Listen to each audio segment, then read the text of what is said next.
This is a work of fiction. All characters and events are imaginary. Any resemblance to real persons is a pure coincidence. गाड़ी आगे बढ़ गई। आहिस्ता आहिस्ता वो पहाड़, वो झील, वो बादलों से भरा हुआ खूबसूरत नज़ारा और समीर सब पीछे छूट गए। एक अजीब सी कसक दिल में उठी। ये पिछले 7-8 दिनों में ही जिंदगी कहाँ से कहाँ आ गई। जो पहले था वो एक सपना बन गया और रियलिटी सामने आ गई। हम घर जा रहे थे। अभी तक मैंने वो घर पूरा देखा भी नहीं था और ना ही पूरी तरह महसूस किया था। एक डर सा भी था। घर के लोग ज्यादा फ्रेंडली नहीं लग रहे थे और अमन, क्या कहूँ। गाड़ी पहाड़ों के गोल गोल सड़क पर होती हुई नीचे सीधी सड़क पर पहुंच गई। सेवा सिंह ने अपने आप ही गाड़ी का एसी ऑन कर दिया। अमन बाहर देख रहे थे। मुझे रेस्टोरेंट जाना था पर हिम्मत नहीं पड़ रही थी कि कहने की कि रोको, शायद बुरा ही ना मान जाए, पर ये तो जाना ही पड़ेगा। हाँ, मैं फ्रेंडली होना चाहती थी अमन के साथ, पर उसके अजीब से एक्सप्रेशन देखकर अभी मेरी हिम्मत नहीं हो रही थी। मुझे अपने आप पे हैरानगी हो रही थी कि जो अजनबियों को भी बातों बातों में दोस्त बना लेती थी, पर अब क्यों मुश्किल लग रहा है। शायद अजनबियों को ही, पर उनको जो ना तो अजनबी और ना ही अपने। तो मैं क्या करूं। अभी एक होटल के सामने सेवा सिंह ने गाड़ी रोक दी। सर, ये अच्छी जगह है फ्रेश होने के लिए। फिर 2 घंटे तक कोई अच्छा होटल नहीं आएगा। उसने गाड़ी का दरवाज़ा खोला। मैं और अमन बाहर निकले। होटल काफ़ी अच्छा लग रहा था। सर, आप कहे हैं तो लंच भी अंदर टेबल पर लगवा दूं। तभी अमन ने मेरी तरफ देखा। आपको भूख लग रही है? जी, थोड़ी थोड़ी। दिल में सोचा, पूछो, शाम होने को आई, भूख नहीं लगेगी क्या? चलो अच्छा है, पूछ तो लिया। हम अंदर गए। पूछकर मैं रेस्टरूम चली गई। फ्रेश होकर शीशे में देखा, अच्छी तो लग रही हूँ। एक स्माइल अपने आप मेरे लिप्स पे आ गई, पर अमन की जगह समीर का चेहरा मेरे सामने आ गया। ये क्या? अमन की जगह मेरे जहन में और कोई क्यों आ रहा है? शायद मेरी बीमारी में मेरा इतना ख्याल रखने के लिए और उसकी वो क्यूट सी स्माइल के लिए। मैं शायद बाहर जाऊं तो वो बाहर खड़ा हो। सच? नहीं, ये सोचना भी गलत है। पर दिल वही रिश्ता मानता है जहां अपनापन हो। नहीं तो अपने रिश्ते भी पराये लगते हैं। बाहर आकर देखा, अमन एक टेबल पे बैठे हुए थे और खाना लगा हुआ था। अरे, समीर ने तो वो सब मेरी पसंद का खाना पैक करवाया है। खाना अभी गर्म होके रखा गया था। ठंडी ठंडी हवा चल रही थी। नवंबर का महीना, उसमें तो वैसे भी मौसम बहुत खुशनुमा हो जाता है। मैंने कहा, अमन, आपके लिए क्या डालूं? नहीं, मुझे खास भूख नहीं। Please, have something for my sake. अब तो शाम हो गई है। मैंने थोड़े से चावल और पनीर उनकी प्लेट में डाल दिए क्योंकि मुझे बहुत भूख लगी है। अमन ने भी स्माइल दे दी। यार, इसकी स्माइल अच्छी है। ये ज्यादा मुस्कुराते क्यों नहीं? पता है, आपका फेस स्माइल करने से और भी चमक जाता है। आपको ज्यादा स्माइल करनी चाहिए और आपको ज्यादा जिद करना चाहिए। नहीं नहीं नहीं नहीं, ठीक बात के लिए जिद करना। तभी मैंने आधा परोठा भी अमन की प्लेट में डाल दिया। उसने मुझे थोड़ा सा गुस्से से देखा। व्हाट, इतना तो खाना ही चाहिए, मैंने तो 2 परोठे लिए हैं। आप प्लीज़ इतना तो खाइए, नहीं तो मुझे अपने आप पे बहुत एम्बैरेसमेंट होगी कि आप इतना कम खाते हैं और मैं। नहीं नहीं नहीं, डोंट फील एम्बैरेस्ड। आपको डॉक्टर ने अच्छी तरह खाने के लिए कहा है, नहीं तो फिर बीपी लो हो जाएगा। मैं हंस दी।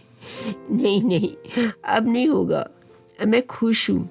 जब मैं खुश होती हूँ तो ठीक खाती हूँ और कभी बीमार भी नहीं होती। मेरा कभी भी बीपी लो नहीं हुआ आज तक। तो आप क्या पिछले दिनों में खुश नहीं थी? प्लीज़, जो बीत गया उसके बारे में क्या बात करनी। मैं ज़्यादातर ऐसे लम्हे याद नहीं रखती जो मेरी अब की खुशी के आगे आए, और लाइफ में ऐसे लम्हे बहुत कम हैं।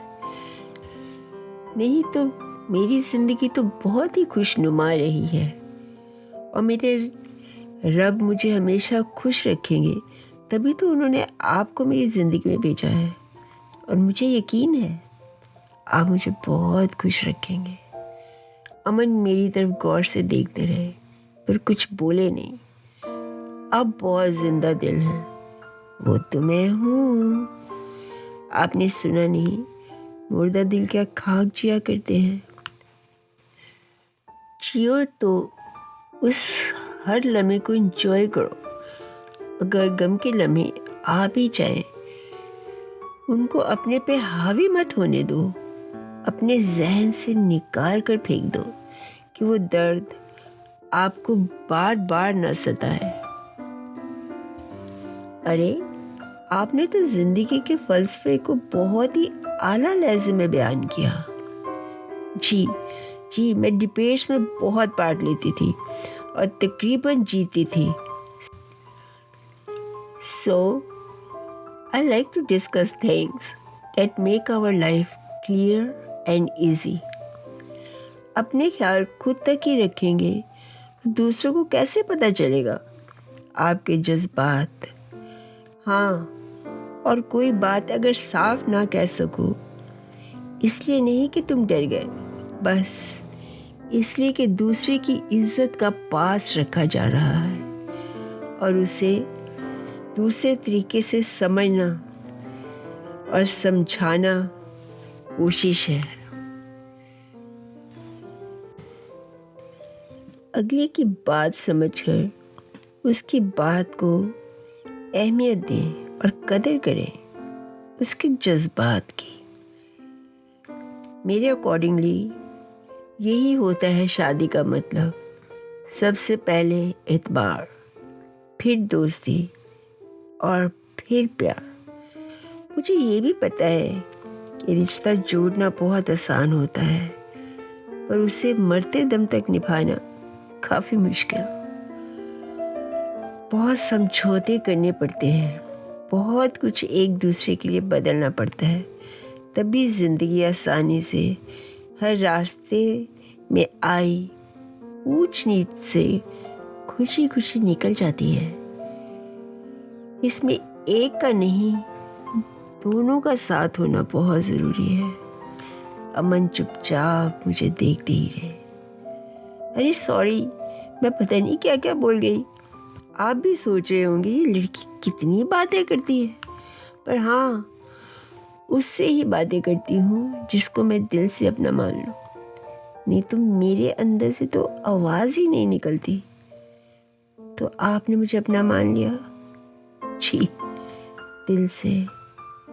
और उम्मीद करती हूँ आप भी अभी से मुझे दिल से अपना लें।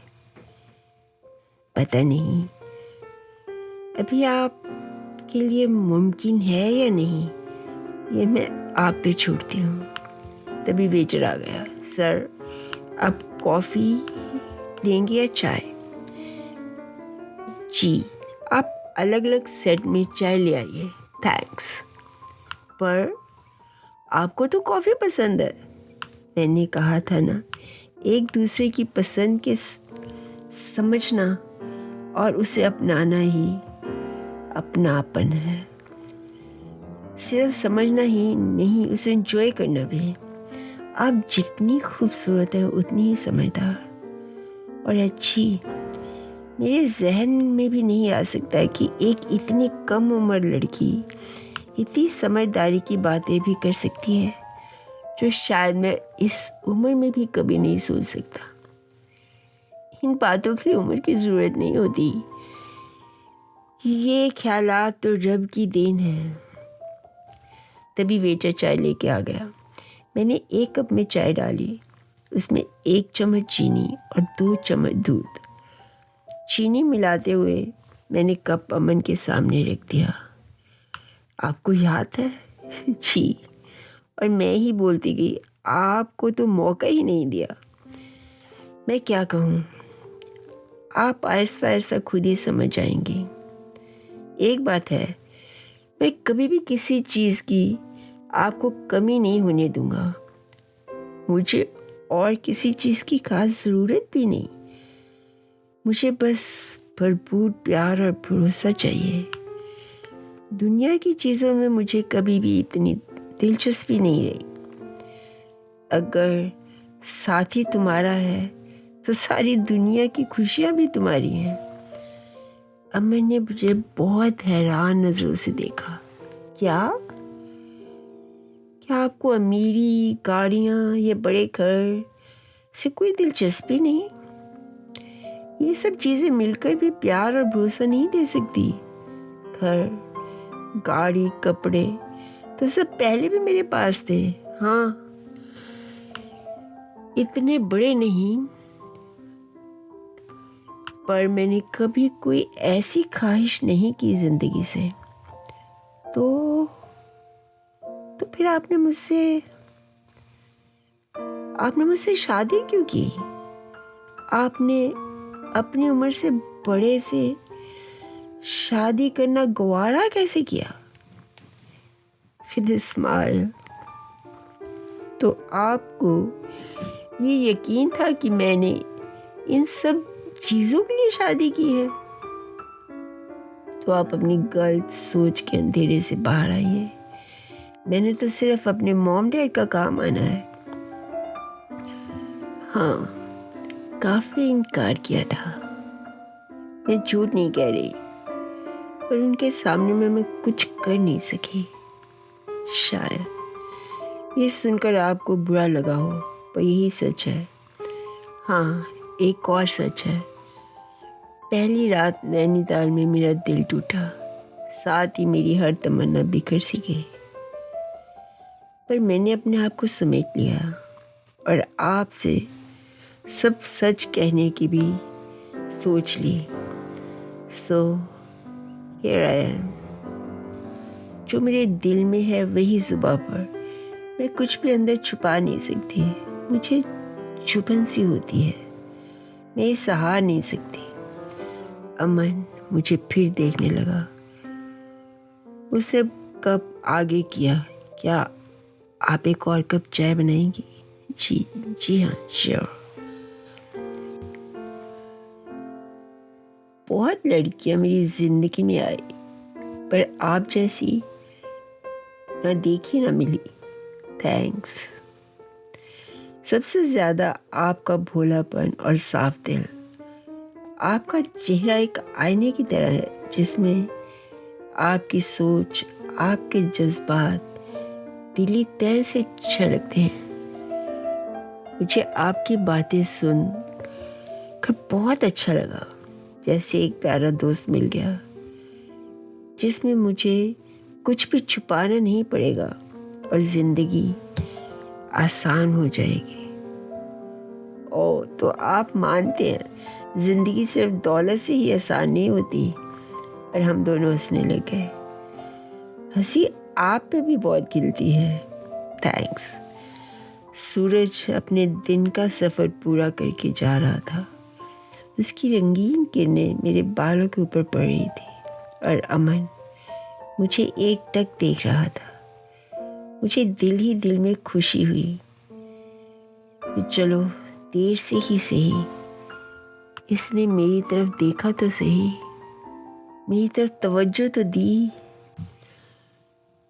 मेरे लिए तब इतना ही उम्मीद जगाने के लिए काफ़ी था। मेरा दिल चाह रहा था बस ऐसे ही हम बैठे रहे और वक्त रुक जाए।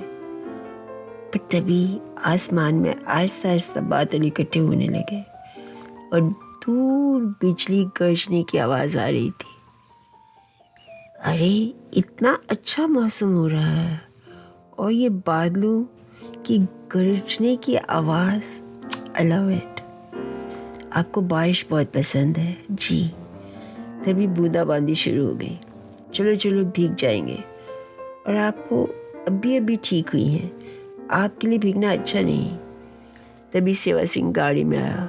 हम गाड़ी में बैठ गए। मैंने शीशा खोलते हुए अपना मुंह बाहर निकाल लिया कि बारिश की बूंदों का मज़ा ले सकूं।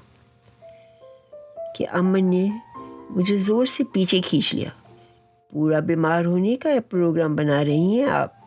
नहीं, सॉरी, मुझे बीमार नहीं होना। तो बच्चों जैसी हरकतें मत कीजिए। मैं आराम से बैठ गई। अमन ने मेरा हाथ अपने हाथ में ले लिया। मैं चुपचाप हाथ की गर्मी महसूस करती रही। पता नहीं कब अमन की गोद में से रख कर मैं सो गई। नूर, उठो, घर आ गया। सेवा सिंह ने हॉर्न दिया और गेट खुल गया। गाड़ी अंदर पोर्च में लगा दी गई। चौकीदार भाग के आया और सामान उठाकर अंदर ले गया। तभी अमन ने पूछा, ये डॉक्टर की गाड़ी? डॉक्टर आया है क्या? चौकीदार की आवाज़ सुने बिना ही अमन अंदर भाग गए। मैं भी उनके पीछे भागी। माती के कमरे में गए। वहाँ सब घर वाले इकट्ठे हुए थे और डॉक्टर जग्गी बाजी को देख रहा था। अरे, इन्हें क्या हुआ? उसने कहा, मेडिसिन्स दे दी हैं, घबराने की कोई बात नहीं। मुझे कुछ समझ नहीं आई कि बाजी को क्या हुआ। डॉक्टर चला गया। अमन ही उन्हें बाहर छोड़ने गए। मैंने पूछ ही लिया माती को मत्था टेकते टेकते कि माती क्या हुआ है। तभी एक और बुजुर्ग औरत, जिनको मैं शादी में नहीं मिली ना ही पहले देखा था, बोली, तुसी घूमो फिरो तुहानू की कोई मरे के जीवे? जी, कह गए सी 3 दिन च वापस आ जावांगे, आज 7 दिन बाद आए हो। तभी अमन भी आ गया। वो बोली, जाओ, मेरा मुंह की देख रही है। मेरा रोना निकल गया।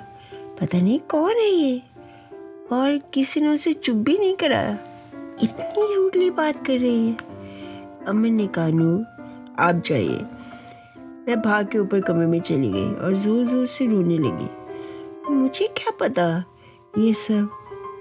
ये सब मुझे प्यार से भी तो बता सकते थे।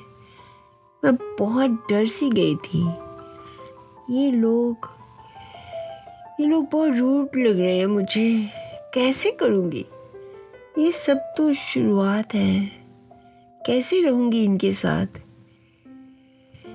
मैंने 4 मौसम तो सुने थे, सर्दी, गर्मी, सावन और बहार, पर ये गम का मौसम, इसका तो कोई इल्म ही नहीं था, जो अपने साथ इतना दर्द ले आया और खत्म भी कब होगा पता नहीं। This is a work of fiction. All characters and events are imaginary. Any resemblance to real persons is a pure coincidence.